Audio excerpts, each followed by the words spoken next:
News First, Newsline with Faraz Shaukat Ali. And a wonderful morning to you. This is Newsline, live as always from the News First studios in Dawson Street in Colombo. And we broadcast on TV1, which of course is part of the Capital Maharaja Group. Now then, this morning, it's an absolutely marvelous morning. Here we go.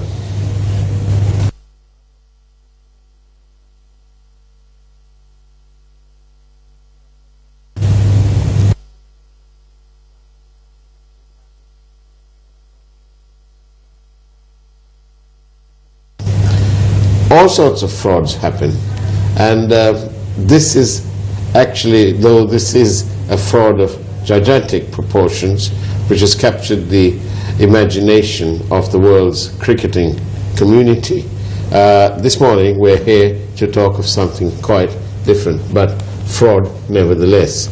And after all, what would Newsline be without talking about frauds and corruption?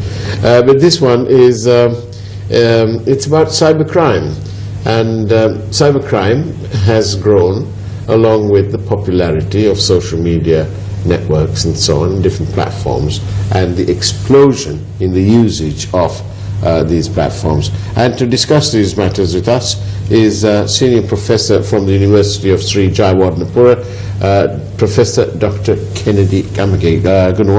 Good morning to you, Professor. Good morning. And thank you very much for coming and telling us. I think we ought to, first of all, get it out of the way, and if you would let us know, what really is cybercrime? What is cybercrime? Cybercrime can define in a different way. Yeah. Any person who tries to get some additional advantage over others through the computer related activities, we can call cybercrime. Right. Now cybercrime is a trend today. It's increasingly going very fast way, right, locally and internationally. This is a very simple way. Even the day-to-day activities also, what we deal with the day-to-day activities, you can find out the kind of errors, kind of failures, and kind of some people get over advantage, others are not get. Now that kind of a situation we call cybercrime. I see. And how serious is the problem? That is very serious. The people don't feel immediately the seriousness. It takes time, because in the computer world, you can cover one incident with another incident very easily and very quickly. Then people don't feel it. I had some unfairness. Some people feel after 1 year, after 2 years, in the long term they realize that, okay, I have paid over, or I had paid under, or some issues I have.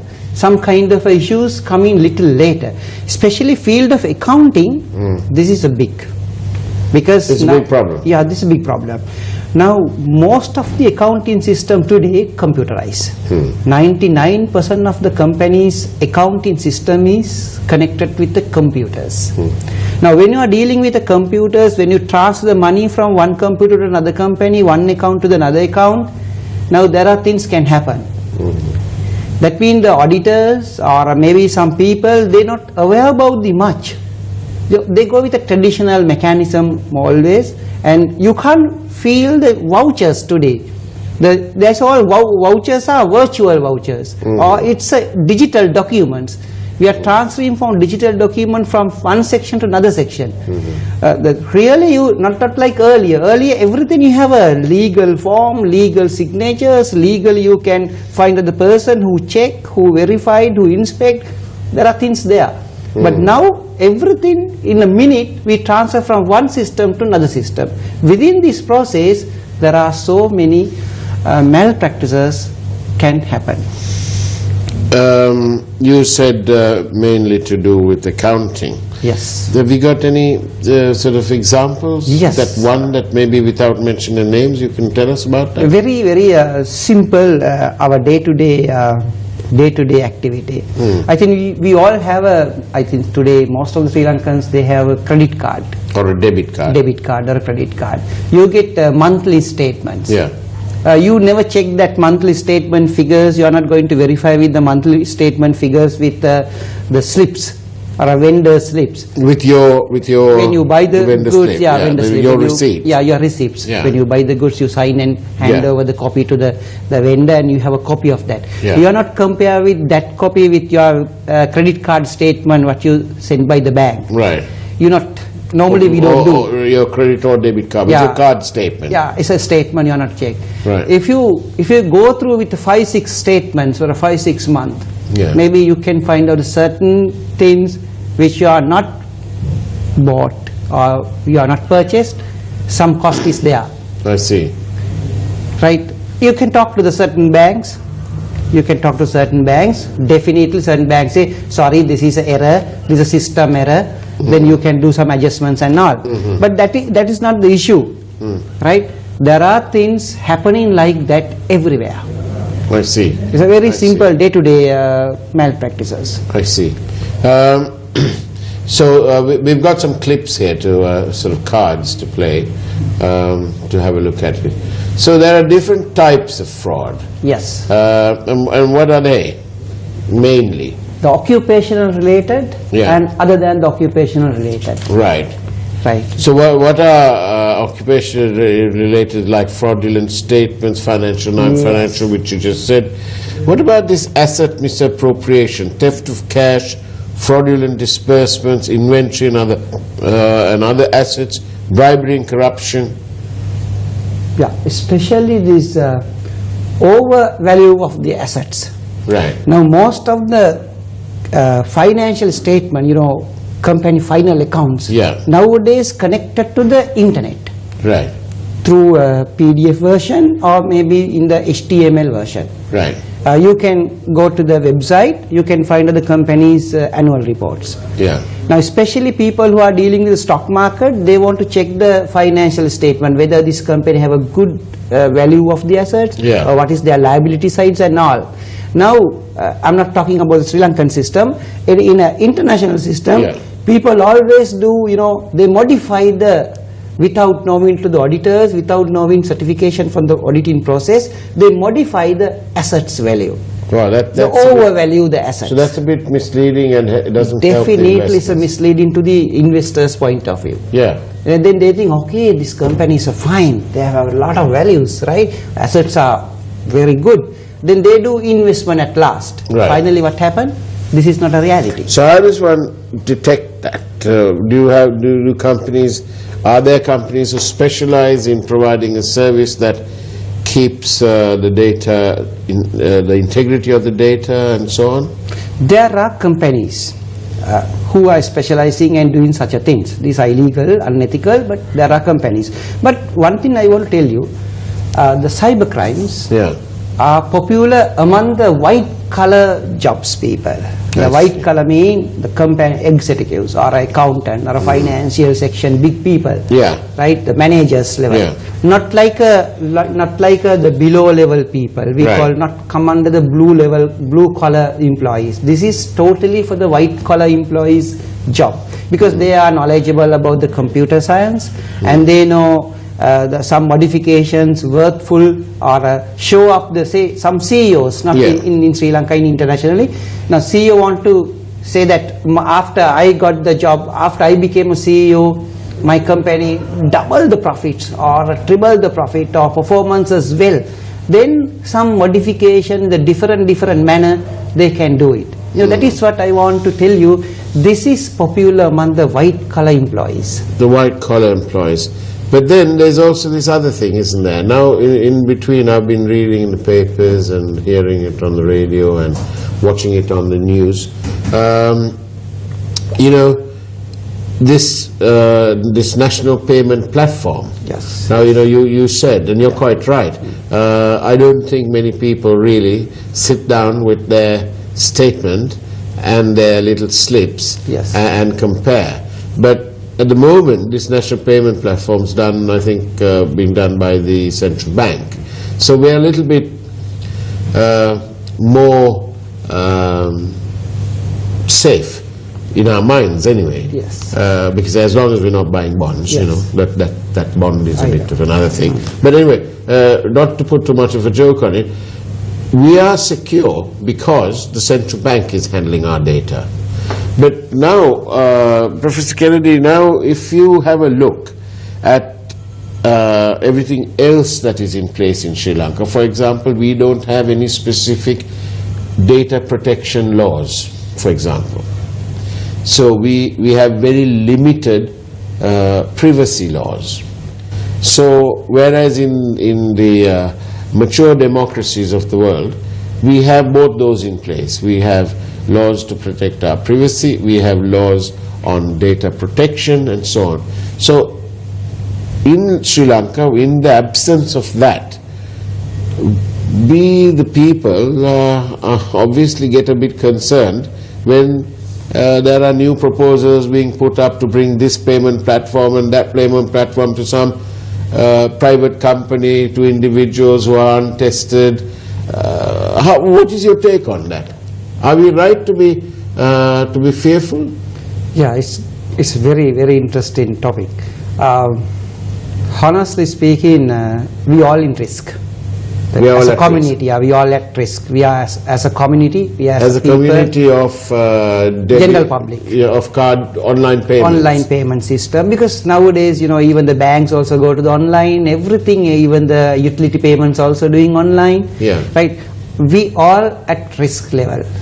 Honestly speaking, the reason is we have to find out the reason why people are doing frauds rather than put it to the law. Law is fine, I understand. There are some central bank or some higher authorities who are going to monitor this one is fine. That's everywhere you can find out such an organization. But my personal feel is we have to change our general public or our people attitudes. That is very important, I think. But, yes. Yeah. The fraud triangle. Let's see if we can bring the fraud triangle. That's a good way I can explain. There you are. That's the fraud triangle. Yeah. You can see here. So there's pressure. Yes. There's opportunity. Yeah. And there's rationalization. Yeah. This was introduced by the Donald Creasy. And he mentioned that why people are, especially white collar people, why they are doing frauds. Yeah. Because of the pressure, because of the opportunities, because of the rationalization. Yeah. Now then, if you can, you go ahead. I just want to take this fraud triangle and put it into perspective in terms of the national payment platform. Very good. Now, we already have a system that works with the central bank and so on. Why would we want to bring in some private companies? Already you say we are at risk anyway because of cyber crimes and so on. And so the central bank is the guardian, if you like. Yes. They are the guardian, they clear our money, they pay the vendor, they allow our banks to debit our accounts and so on. So there is a certain amount of safety, especially because the ownership of cards, comparative terms, in Sri Lanka, if you compare regionally, Sri Lanka is not very high. The boom is only starting now in terms of card usage and ownership. So in that context, the national payment platform, when we read that the government is proposing to give these to private companies, sometimes new companies, should we be careful? Should we be concerned? Definitely we have to be careful, because it looks like we are giving our whole internal information to someone else. Now, nowadays people are talking about the Facebook problem. Facebook, they have taken our all personal data and they sell. Yeah. We can't say 100% assurances they don't do. And the Prime Minister said yesterday, I watched him on television, he said that he was also, the United National Party, were also approached by these people. Correct. I also heard he said that they didn't use it. Yes. But it's another business today. But when an institution like the central bank supervises a payment platform, the people are quite rightly feel a little bit on the safe side. But then Would that be a good thing? Yeah. I mean, the central bank is the central bank.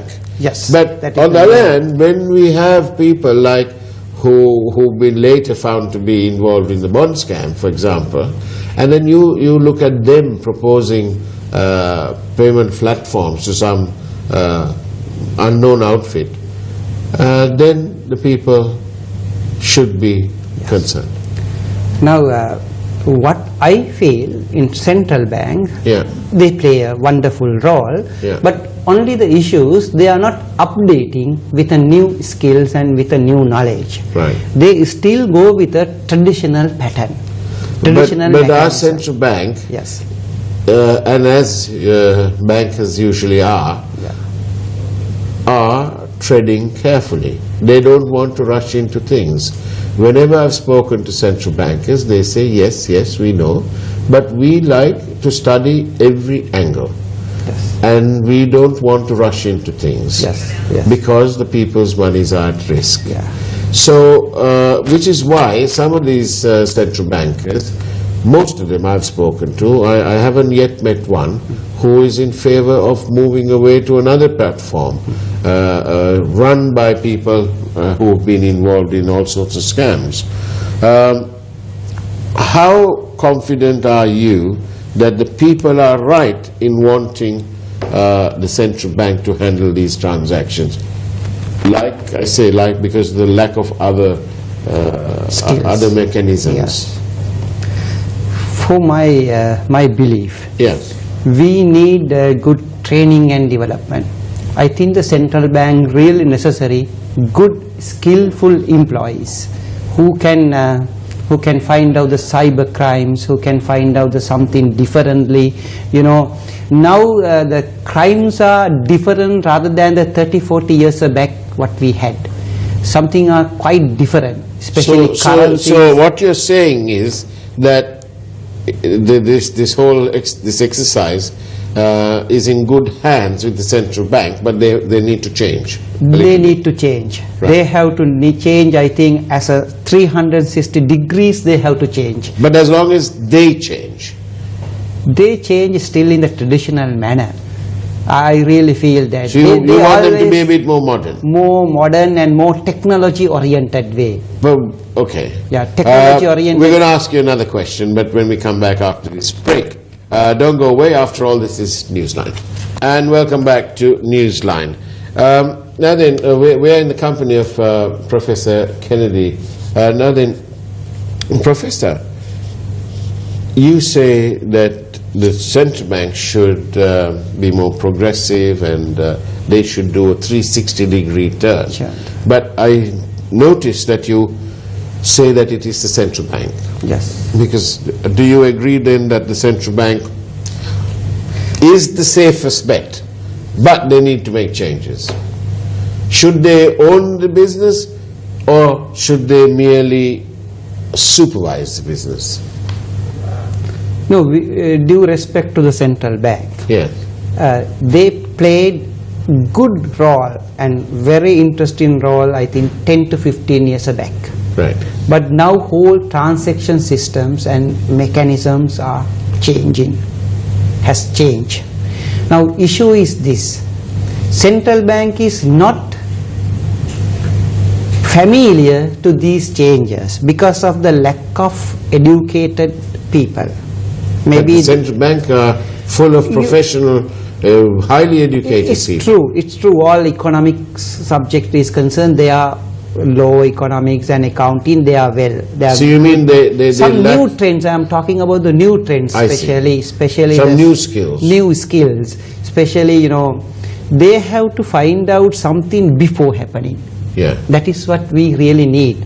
After the things are arising, so they need to be proactive. Yeah, they may be definitely. They have must to be in advance. Yeah, in advance they have to say that to the government. Okay, this is the things going to be happen. We have to protect that. We have to prepare for that. They have to be aware with that. But the only thing is they don't have such a mechanism. Somebody inform this is happened.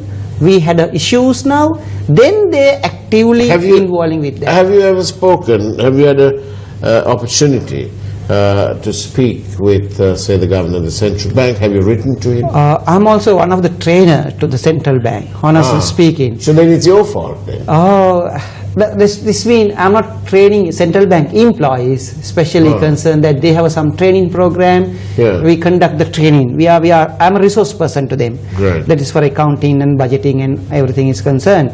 But what I feel that as a whole, central bank, they really need a new skills, new knowledge, new experiences people, rather than depend on the private institutes.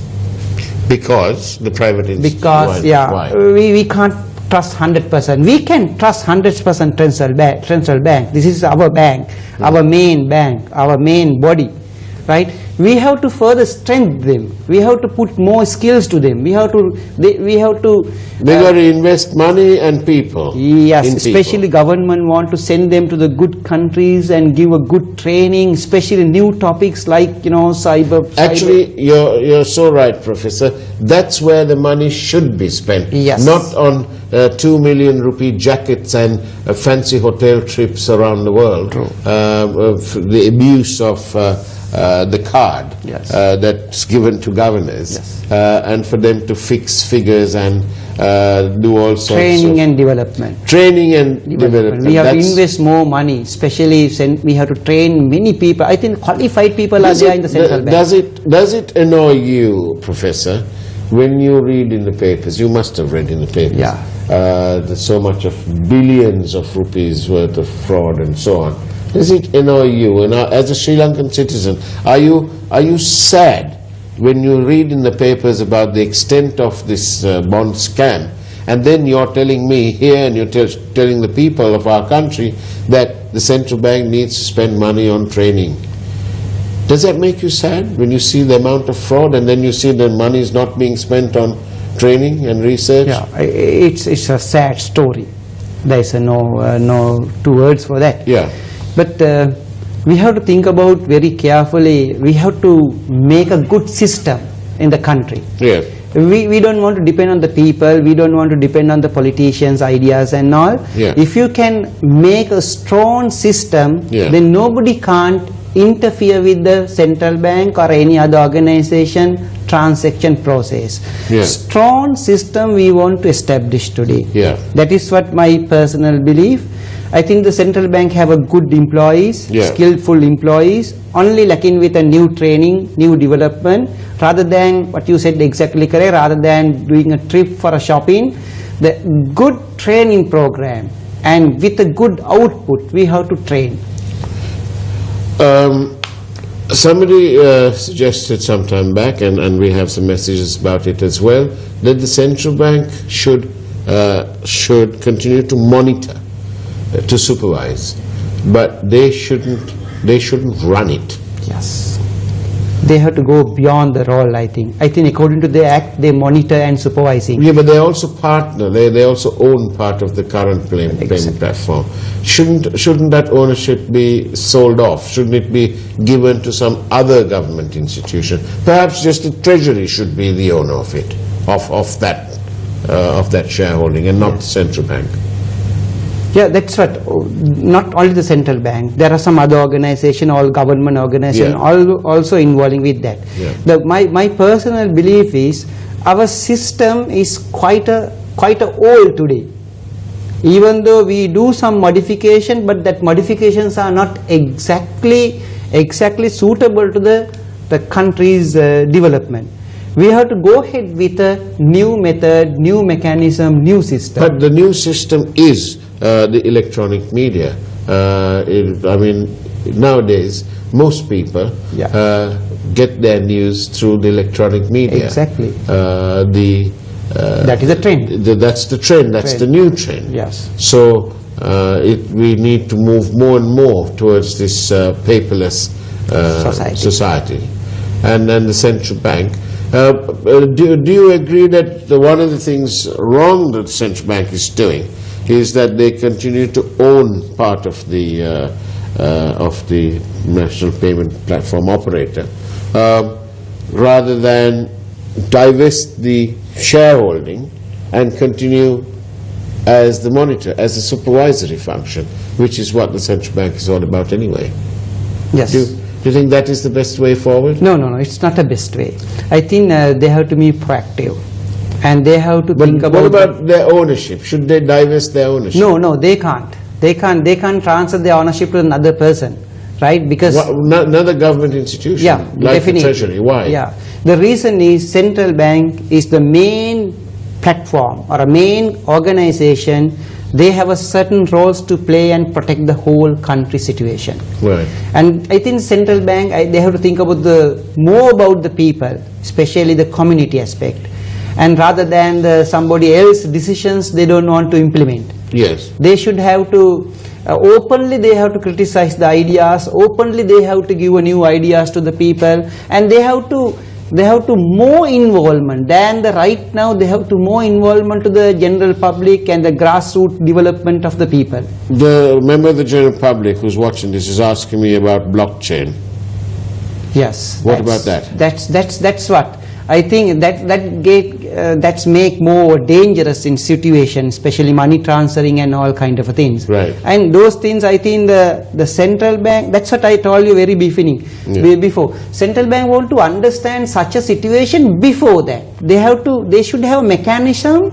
What is happening? After happening something, you give some solution. Useless today. Yeah. He is wasting money, so resources gone. Yeah. I think before happening something, you have to come up with some kind of a mechanism. Central bank doesn't have such a mechanism. Like it can be a CID kind of a role, but they have to be. They should have a people around the country. What is really happening? What are the really money transactions and the related matters, especially people's doing businesses and everything. They should have to know that before some bad things happen. Well, Professor Kennedy, I am sure that a number of central bankers who watch this program or who will watch it will not agree with you, but that's good for debate, because I'm sure we'll have a more robust program, perhaps on Face the Nation and so on. Today, though, on Face the Nation tonight at 9:30 p.m. tonight on TV1, Face the Nation is bound to be very interesting. Do tune in and watch Face the Nation TV1, where one of the guests will be Sujiva Senasinghe, and they're going to be talking about all sorts of things to do with leadership and the crisis in leadership. Professor Kennedy, thank you very much for your time on Newsline. We look forward to welcoming you and continuing the debate on the National Payment Platform and the Central Bank.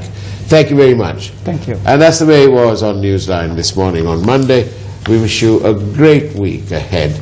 Take care. God bless.